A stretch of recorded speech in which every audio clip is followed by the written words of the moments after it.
safety inspection. And what we're going to focus on today is walk-in refrigerator and freezer. So the first thing you want to do is when you walk in, you want to check the gaskets on the door. Make sure that all the gaskets are in place and that there's no cracks and it's not rotting. This will keep your temperature maintained in your refrigerator.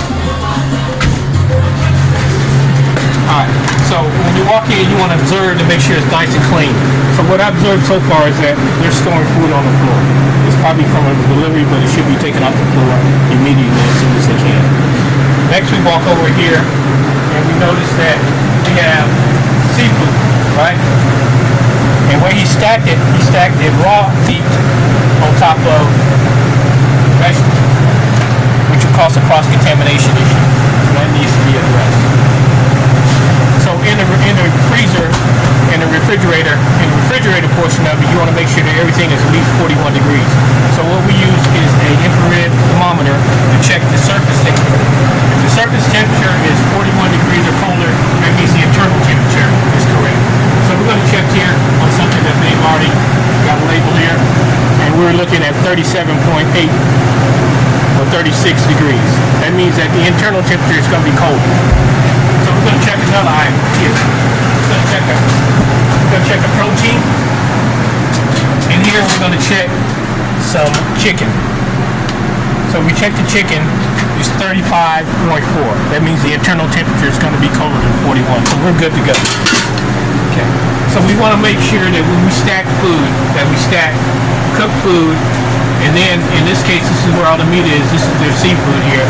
We want to make sure it's stacked correctly. So up top here, we got cooked shrimp, and then we have raw oysters here, and then on the next shelf below, we have raw oysters as well, along with fish. Okay, so we got cooked, raw, and then we want to make sure that there's no chicken above anything. So the chicken is right down here, and we notice that it's separated from the other items, which is on the same shelf. You have to separate it in order to prevent cross-contamination on there. So the next thing we want to check is the expiration dates. Now with most food, you have up to 7 days to do it. So we're going to look at some of the labeling that they have. On here, they have the deviled eggs here, and it was prepared on 11/26, and then it expires on December 2nd. So you count the day that it was prepared, which is 26, and then you count 7 days from there. So you count 26, 27, 28, 29, 30th, 1st, and the 2nd, which is correct. So we got that correct. So we want to check another one here. Again, this was made on the 24th, and then the simple math on it is that you can just add 6 days to that date, and that'll give you your date there. So that is correct as well. Now we want to check to make sure that our vegetables our vegetables that are delivered and ones that are prepared are separated. So we have here, this has been delivered, so it hasn't been cleaned yet. But up here we have all our vegetables up there that's been cleaned and prepared. So you want to keep those separate as well. The next thing we want to do is take a look at the freezer.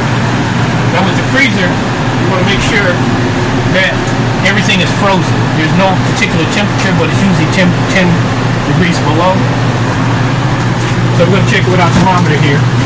We see them in a box, and we got 8.5, 9.2. That means that anything in there is colder than that. Okay. Now you want to make sure everything is off the floor,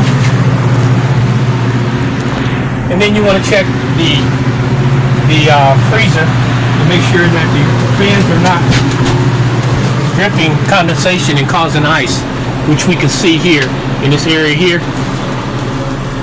There's ice strips there and ice strips there. Okay.